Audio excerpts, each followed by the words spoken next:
Goeiedag en baie welkom by Insig, die program waar ons in diepte studie uit God se woord uit doen. En ons is reeds al 'n hele wyle in die boek van Korintiërs in. Ons is vandag by hoofstuk 15. Kan nie glo dat ons so vinnig daardeur gaan, maar het is so wonderlik om daardeur te stap en deur God se woord te gaan, dat ons elke keer iets nuuts daaruit leer. So Renée, dis ook baie goed om jou weer eens vandag hier in die ateljee te hê, waar ons weer eens saam uit God se woord uit kan studeer. Sal jy vir ons open met 'n gebed voor ons begin? Ons bid saam. Here, baie dankie vir die voorreg om te vra dat U vir ons sal lei in insig soos wat ons U woord gaan oopmaak. Here, wanneer ons vandag gaan gesels oor 'n verdere aspek in die boek van Korintiërs, herinner ons daaraan dat dit nie net 'n kerk van die verlede was nie, maar dat ons in ons gemeentes vandag met dieselfde uitdaging sit. En help ons, Here, om werklik waar te leer, sodat ons 'n beter bydrae kan lewer vir ons gemeentes. Ons vra dit in U naam. Amen. Amen. Nou, in ons vorige studies het ons gekyk en ons het gesien in ons laaste ene dat liefde is baie belangrik. Is alles. Ons kan niks, ons moet niks doen sonder die aspek van liefde wat die alles dryf nie. En in vandag se gedeelte gaan ons kyk en ons moet begin by 1 Korintiërs hoofstuk 15 en ons lees daar vers 14 tot 17. En as Christus nie opgewek is nie, dan is ons prediking vergeefs en vergeefs ook julle geloof. En dan word ons valse getuies van God bevind, omdat ons teen God getuig het, dat hy Christus opgewek het, wat hy nie opgewek het nie, ten minste as die dode nie opgewek word nie. Want as die dode nie opgewek word nie, dan is Christus ook nie opgewek nie. En as Christus nie opgewek is nie, dan is julle geloof nutteloos, dan is ons nog in julle sondes. Dan is julle nog in julle sondes. Maar daar was daar geen vergifnis vir sonde nie. En weer eens, terwyl jy so lees, sien ek, dis Paulus, wat weer hier skryf. En as jy dit die eerste keer lees, dan, en dit redelik vinnig lees, dan is het van, wat probeer hy nou sê? Wat sê hy nou hier? Maar hy begin hier, en onthou hy is besig met die Korintiërs, en dit is nou nie Jode nie. Waarmee hy besig is, die grootste gedeelte van die kerk van Korinte, en wat hy daar vir hulle sê, en hy sê vir hulle, lyk vir my daar is 'n probleem, wat sommige gesê het, maar Christus het nie werklik gesterf nie. En Christus het nie werklik opgestaan nie. En hier kom en hy sê, en as Christus nie opgewek is nie, dan is ons prediking te vergeefs. Want ons preek mos nou Christus het opgestaan. So hierso is duidelik 'n tipe van 'n misverstand wat hulle het, en Paulus probeer dit regstel in hoofstuk 15. Nou dit is 'n redelike lang gedeelte, so ons sal moet vlieg deur hierdie gedeelte om die tyd wat ons het daardeur te kan gaan. So kom ons kyk, wat sê dit vir ons daar in die eerste paar verse. Broeders, ek maak julle die evangelie bekend, wat ek aan julle verkondig het, wat julle ook aangeneem het, waarin julle ook staan, waardeur julle ook gered word en julle daaraan vashou op die wyse waarop ek dit aan julle verkondig het, of julle moet te vergeefs geglo het. Want in die eerste plek het ek aan julle oorgelewer wat ek ontvang het, dat Christus vir julle sondes gesterf het volgens die skrifte, en dat hy begrawe is en dat hy op die derde dag opgewek is volgens die skrifte. Nou kom ons kyk net na daai gedeelte vinnig. Paulus sê hier, ek het hierdie evangelie aan julle verkondig. Dis nie iets niets nie. Nou moet ek dit weer van vooraf vir julle sê. Want onthou, hy moes vir hulle 'n verlosser bring. En 'n verlosser wat gesterf het vir jou sondes. Maar hy het nie net gesterf vir jou sondes nie, hy het ook opgestaan. Nou is daar vrae wat daaroor gevra word. Maar as jy die eerste vers lees, dan lei 'n mens half af, maar hulle het dit ten volle so aanvaar. Want hy sê, ek het dit die evangelie aan julle bekend gemaak, ek het dit so aan julle verkondig, julle het dit so aangeneem, julle daarin gestaan, julle het dit waargeneem, julle is daardeur gered. Met ander woorde, die oorspronklike manier hoe die evangelie boodskap aan hulle gebring was nie foutief nie. En hulle het die oorspronklike boodskap het hulle aanvaar. So ergens het hier 'n ander stem ingekom, wil ek amper sê. 'n Vyand ingekom in die kerk, wat die mense begin verkeerd leer het. Ja. Hulle luister nou na een of ander dit moet duidelik 'n persoon wees wat daar in die kerk sit en wat vir hulle 'n ander evangelie verkondig, sal ek dit nou maar so stel. Maar hy kom baie duidelik op die gedeelte uit en dit is waaroor die hele 1 Korintiërs 15 gaan. Christus het gesterf, Christus het opgestaan. As ons dit nie glo nie, as hulle dit nie glo nie, is hulle geloof te vergeefs. Hy gaan verder daar in vers 5 en hy sê, en dat hy, nadat hy opgestaan het, volgens die skrifte, met ander woorde, hy verwys hier en hy sê, maar dit is 'n profesie gewees van die Ou Testament, dat die lam van God sou geslag word, maar hy sou weer opgestaan het. En hy sê daar, en dat hy aan Sefas, dit is Petrus, verskyn het, en daarna aan die 12. Met ander woorde, hy sê, mense, julle weet, hierdie mense leef nog. In julle tyd. In julle tyd leef nog. Eerstehandse getuies. En julle weet van hulle is eerstehandse getuies. Nou, wil julle nou ewe skielik sê, hierdie manne het nou nonsens gepraat, as ek dit nou in my woorde kan sê. Hy sê, daarna het hy verskyn aan oor die 500 broeders tegelyk, waarvan die meeste nou nog lewe, maar sommige het al ontslaap. Met ander woorde, hy sê, kyk luister, dis nie net die 12 nie. Daar's 'n groot getuienis, oor die 500 mense. Het Jesus ontmoet nadat hy opgestaan het. Ja. Okay, daarna het hy verskyn aan Jakobus, daarna aan die apostels, en laaste van almal het hy verskyn ook aan my, as die ontydige geborene. Want ek is die geringste van die apostels, wat nie werd is om 'n apostel genoem te word nie, omdat ek die gemeente van God vervolg het.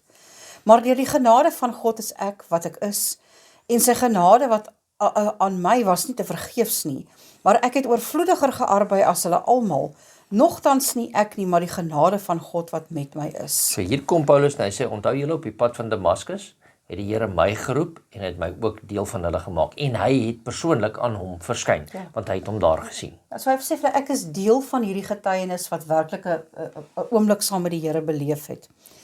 Vers 11, nee? Ja. Of dit nou ek is of hulle is, so spreek ons en so het julle geglo.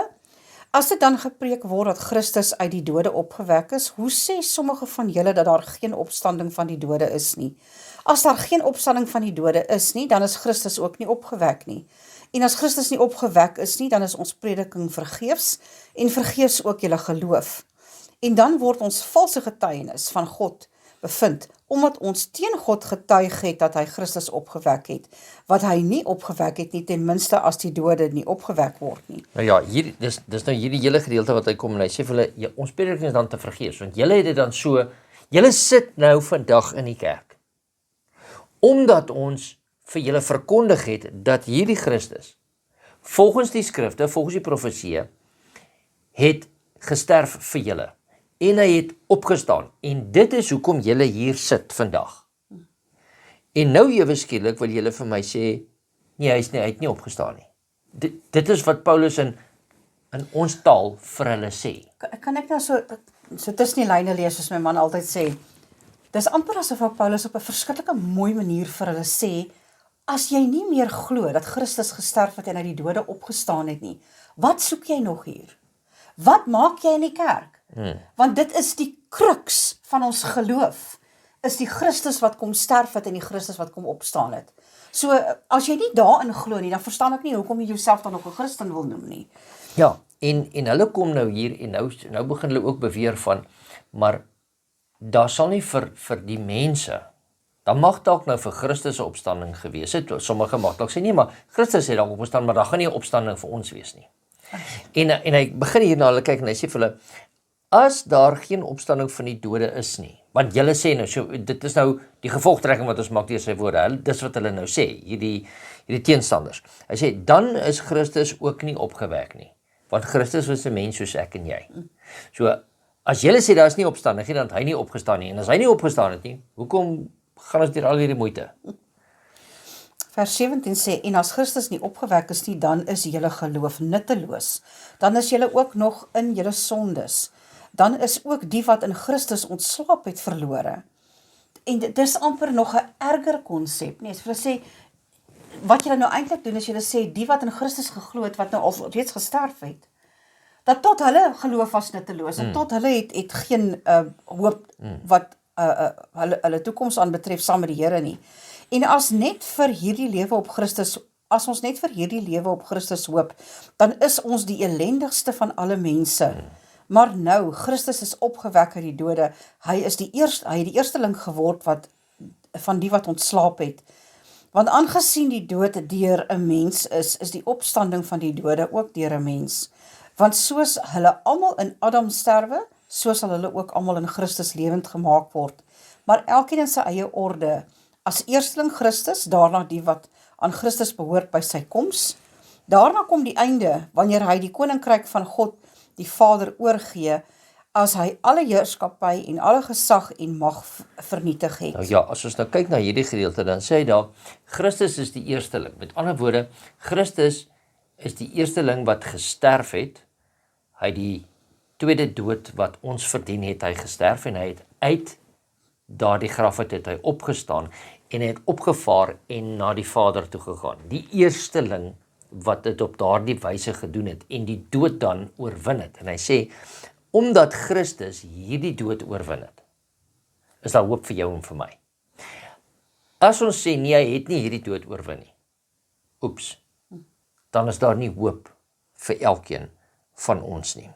Maar hy sê daar, elkeen in sy eie orde. Met ander woorde, as ons vinnig kyk na die eersteling konsep wat ons in die Ou Testament genoem word, dan is dit by die oes.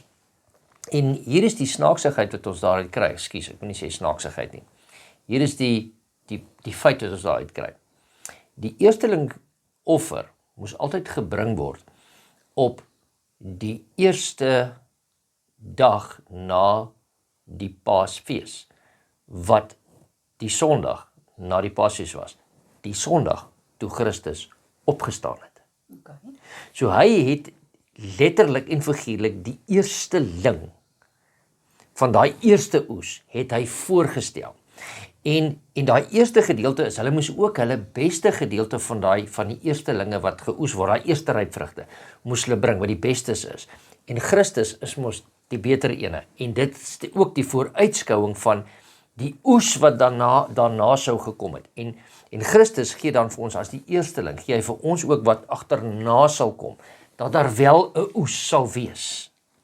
So as ons daai laaste vers ook nou van vers 23 nou klaar gaan lees, dan sien ons daarna die wat aan Christus behoort by sy koms. Met ander woorde, dis daai eersteling, die oes, en die volle oes sal dan kom by Christus by sy wederkoms. Dis waar daai eersteling storie inkom. So hy sê, ons sal dan daarin wees en ons sal dan ook uit die dode opgewek word. Vers 24, daarna kom die einde wanneer hy die koninkryk van God die Vader oorgee, as hy alle heerskappy en alle gesag en mag vernietig het. Want hy het as koning, wat hy moet as koning heers, totdat hy al sy vyande onder sy voete gestel het. Die laaste vyand wat vernietig word, is die dood. So Dit is my baie mooi. Dis die laaste vyand wat vernietig moet word, dis die dood. Met ander woorde, dis die dood waarna ons sal wees en dan word ons van daardie dood verlos. So hy sê Christus het gesterf, hy het opgestaan. En dis die laaste ene wat oorwin word. Nou wil julle maak asof dit nie gaan gebeur nie. En dis die laaste vyand wat oorwin moet word. Want hy het alles aan sy voete onderwerp. Maar wanneer hy sê dat alles onderwerp is dit duidelik dat hy uitgesonder is wat alles aan hom onderwerp het. En wanneer alles aan hom onderwerp is, dan sal ook die Seun self hom onderwerp aan die een wat alles aan hom onderwerp het, sodat God alles in almal kan wees. Kom ek lees vir jou verder daar. Anders wat sal hulle doen wat hulle vir die dode laat doop, as die dode geheel en al nie opgewek word nie? Waarom laat hulle nog vir die dode doop? En weer eens, hier kom hy by die doopse situasie, as ek net vinnig weer kan verduidelik, die doop, sê Paulus vir ons in die boek van Romeine, dat dit is soos om saam met Christus te sterwe, en dan weer daar onder die water gaan, sterwe en opstaan. Die simboliek daarvan. Ja. Hy gaan verder en hy sê daar, waarom is ons ook elke uur in gevaar? Ek sterf dag vir dag, broeders, so waar as ek op julle roem in Christus Jesus ons Here. En daai hy sterf elke dag die ou mens self af. As ek en Eva so op mensliker wyse met wilde diere geveg het, watter voordeel was dit vir my? As die dode nie opgewek word nie, laat ons dan eet en drink, want môre sterf ons. Hy sê, hoekom bekommer ons oor die dag van môre? Ja, hoekom probeer ons nog eers op mooi lewe lei? En hier kom hy in vers 33, hy sê, moenie dwaal nie. Slegte gesprekke bederf goeie sedes. Wees nugter op die regte manier en sondig nie, want sommige het geen kennis van God nie. Ek sê dit tot julle beskaming. Met ander woorde, onthou, hy sê nou, julle het geen kennis van God nie, en hy verwys na wat? Nee, daar is nie opstanding nie. Maar iemand sal sê, hoe word die dode opgewek, en met hoedanige liggaam kom hulle? Dwaase mens, wat jy saai, word nie lewendig as dit nie gesterf het nie. Want jy saai nie die liggaam wat sal word nie, maar 'n blote korrel, byvoorbeeld van koring of van iets anders. Maar God gee dit 'n liggaam soos hy gewil het en aan elkeen van die saadkorrels sy eie liggaam. Alle vlees is nie dieselfde vlees nie, maar die vlees van mense is anders as die vlees van vee en die van visse anders as die van voëls. En daar is hemelse liggame en aardse liggame, maar die heerlikheid van die hemelse is anders as die van die aardse. En as ek na hierdie hele gedeelte kyk, dan kom Paulus en hy sê, soos die koringkorreltjie. Die koringkorreltjie word gesaai en hy sterf. Dis 'n koringkorreltjie wat as hy geplant word. Maar as hy opkom, lyk die hele plant nie soos 'n koringkorrel nie. Nee, maar tog al die elemente van die koringkorrel. Ja, en hy sê, so met ander woorde, Dit bly koring. dit bly koring op die ou ene van die dag wat hy gaan dra, maar dis nie dieselfde nie. Hy sê, en ons weet nie heeltemal wat ons gaan wees nie, maar ons gaan weer liggame hê, want Christus het een gehad toe hy opgestaan het. Maar dit is baie duidelik dat hier moes 'n vreeslike interessante gesprek in hierdie kerk plaasgevind het, want hy waarsku, hy sê oppas vir slegte gesprekke. Hierdie goed van maak julle deur mekaar, dis omdat julle nie fokus op die suiwerheid van die evangelie nie. En dan is ons by vers 41. Anders as die heerlikheid van die son, en anders as die heerlikheid van die maan, en anders die heerlikheid van die sterre, want die een ster verskil in heerlikheid van die ander ster. So is ook die opstanding van die dode. Daar word gesaai in verganklikheid, daar word opgewek in onverganklikheid. Daar word gesaai in oneer, daar word opgewek in heerlikheid. Daar word gesaai in swakheid, daar word opgewek in krag. 'n natuurlike liggaam word gesaai, 'n geestelike liggaam word opgewek. Daar is 'n natuurlike liggaam en daar is 'n geestelike liggaam. So is daar dan geskrywe, die eerste mens, Adam, het 'n lewende siel geword, die laaste mens, Adam, 'n lewendmakende gees. Die geestelike ewenwel is nie eerste nie, maar die natuurlike, daarna die geestelike. Die eerste mens wat uit die aarde was uit die aarde aards, die tweede mens is die Here uit die hemel. Soos die aardse mens was, so is ook die aardse mense, en soos die hemelse mens is, so is ook die hemelse mense. Met ander woorde, hier sê hy, ons gaan nog steeds mense wees, maar soos wat Christus opgewek is, nadat hy uit die dode uit opgewek is, het hy 'n verheerlikte liggaam gehad. En as ek nou in my dwaasheid en die eenvoudigheid kan sê, as ons vinnig die twee met mekaar van gelyk, Christus het 'n liggaam gehad nadat hy opgestaan het, wat nie weer verderf het nie. Met ander woorde, dis nie weer 'n liggaam wat weer agteruit gaan, soos wat ons nou, elke dag wat ons lewe, agteruit gaan nie. En hy sê daar, die vleeslike is eerste, en ons moenie kyk na die woord wat daar opgestaan word en sê, die geestelike liggaam, en dink, jy gaan net gees wees nie. Dis die liggaam wat jy ontvang deur die geestelik te lewe. So jy gaan 'n liggaam ontvang en dit word geoes uit die geestelikheid wat jy het deur in Christus te glo. Soos die aardse mens was, so is ook die aardse mense, en soos die hemelse mense is, so ook die hemelse mense, vers 49. En soos ons die beeld van die aardse gedra het, so sal ons ook die beeld van die hemelse dra. Maar dit verklaar ek, broeders, dat vlees en bloed die koninkryk van God nie kan beerwe nie. Ook beerwe die verganklikheid nie die onverganklikheid nie. Kyk, ek deel julle verborgenheid mee. Ons sal wel nie almal ontslaap nie, maar ons sal almal verander word. In 'n oomblik, in 'n oogwink, by die laaste bassein, want die bassein sal weer klink en die dode sal onverganklik opgewek word en ons sal verander word. Kom ons hy net vinnig daar vas. Hier kom hy oor en hy sê, by die laaste bassein, met ander woorde, bietjie vroeër het ons gelees van, by die wederkoms, by die laaste bassein, wat sal blaas. En daardie bassein sal die wat in Christus gesterf het, as ek dit nou maar kan sê, die eerste dood gesterf het, hierdie dood wat ons almal van weet, gesterf het. Hulle sal dan, wat in Christus gesterf het, sal hulle opstaan. Terwyl dit gebeur, hier sê Paulus dit, sal ons wat nog nie ontslaap het nie, verander word, dat ons ook daar die hemelse liggaam het, soos wat die wat uit die graf uit sal opstaan, soos die wat Christus gehad het. En hy sê daar, hoe vinnig sal dit gebeur? In 'n oogwink. In 'n oomblik, in 'n oogwink by die laaste bassein. En ek sit my altyd self en dink. As ons dink, ons sou graag daarby wou gewees het by die begin van die skepping. Toe die Here geskep het en die Here Adam geskep het. Een man. Daarna Eva, een vrou. By die laaste bassein gaan daar 'n herskepping plaasvind van 'n ontelbare skare wat deur die eeue vir Christus gevolg het.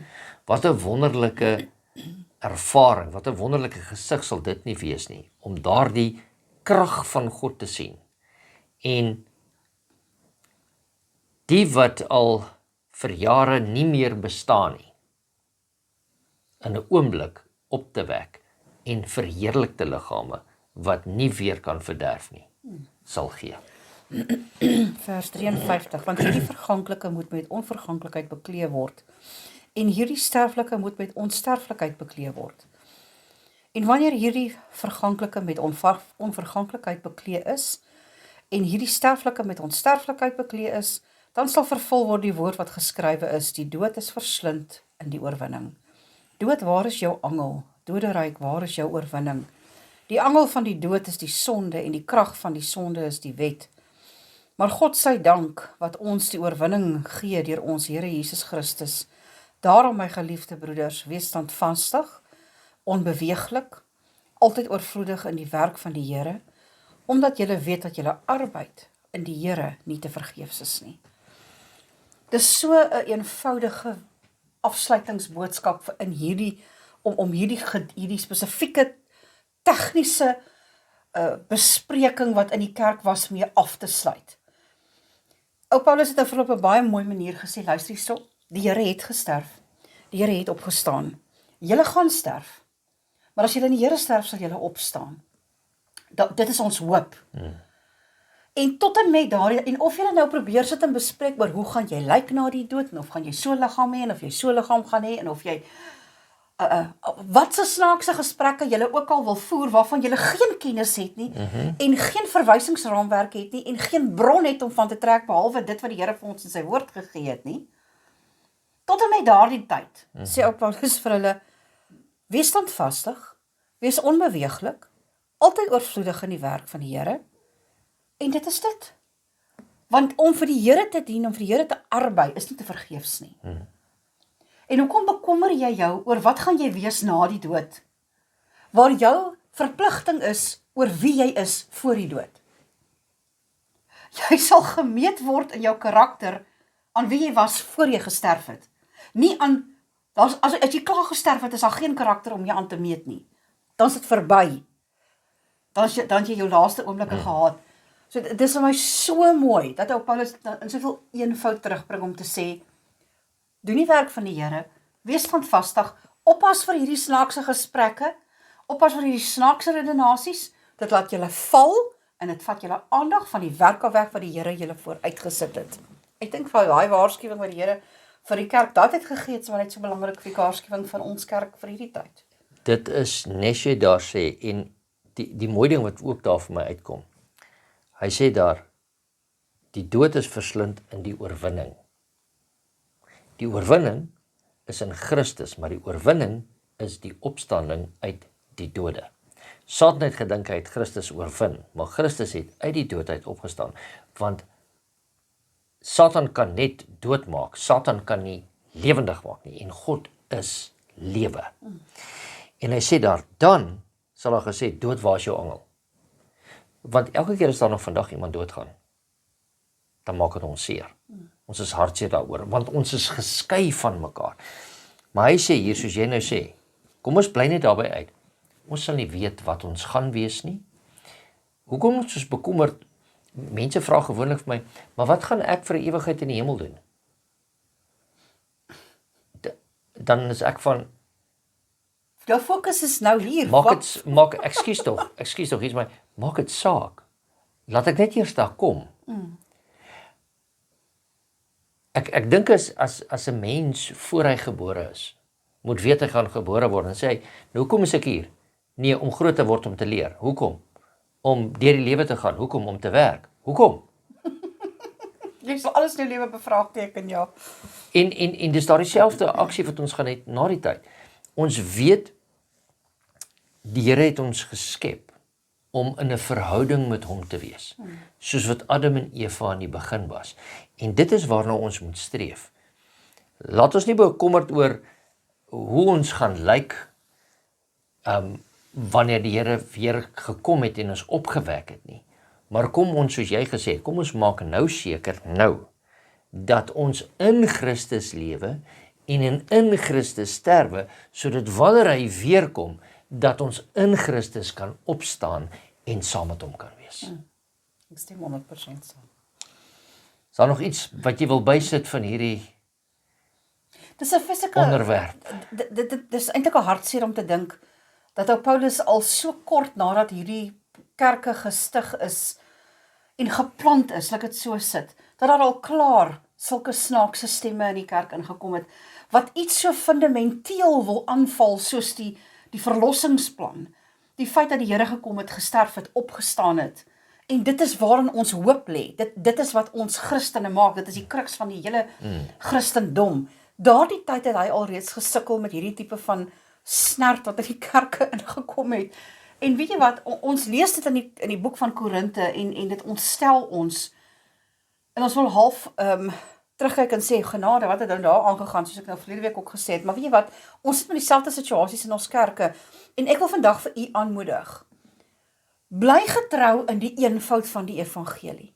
Die oomblik as hierdie snaakse gesprekke begin plaasvind, wat vir jou buite die bron vat van wat die Bybel vir ons na toe vat.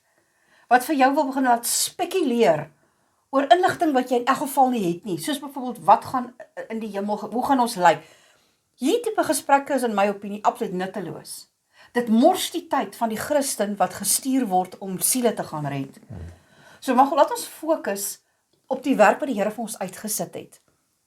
Vra jouself af wanneer jy in hierdie tipe van gesprekke betrokke raak. Is hierdie nuttig tot die werk wat ek vir die evangelie gekry het? Is dit vir my nuttig tot my eie Christelike groei? En vat dit my nader na die Here, of trek dit my verder weg van hom af? En dan net so na verlede week se studie toe. Bou dit my in liefde en in passie vir God se mense? Of maak dit my op die ou ene van die dag een van daardie debatteerders wat niemand meer vriende wil wees nie? So, kom ons besluit om die evangelie wat ons gekry het, by te hou. Kom ons kyk vooruit na Christus wat vir ons gesterf het, wat die eersteling was. Want die groot oes kom. En ek weet nie van u nie, maar ek wil deel wees van daardie groot oes wat gaan kom. Wat Christus gaan kom oes met sy wederkoms, sodat elkeen van ons wat in hom glo, soos hy vir ewig saam met hom kan lewe. Met 'n verheerlikte liggaam, soos Christus se, wat ons nie kan beskryf presies hoe dit is nie, maar ons weet, dit gaan 'n liggaam wees wat ons vir ewig saam met Christus kan wees. Baie dankie dat u saam met ons was. Lees gerus verder, ons het redelik vinnig daardeur gegaan, maar gaan self daardeur en verseker u dat Christus het uit die dode uit opgestaan. Daarom sal ons ook uit die dode opstaan, om so saam met hom te wees vir 'n ewigheid. Ronay, sal jy vir ons afsluit met 'n gebed? Ons bid saam. Here, baie dankie dat u vir ons gesterf het, dat u uit die dode opgewek is, dat u offer aan die kruis genoeg was vir 'n sondaar soos ek. Herinner my elke dag daaraan, Here, dat my dankbaarheid moet oorvloei vir die genade van die verlossingsplan. Dat die verlossingsplan se eenvoud in my so passie en wees en vir my so 'n vuur in my aansteek, dat die liefde van Christus self in my sal 'n wonderlike gawe word, waarmee ek ander mense se lewens kan seën. Ons vra dit in u naam. Amen.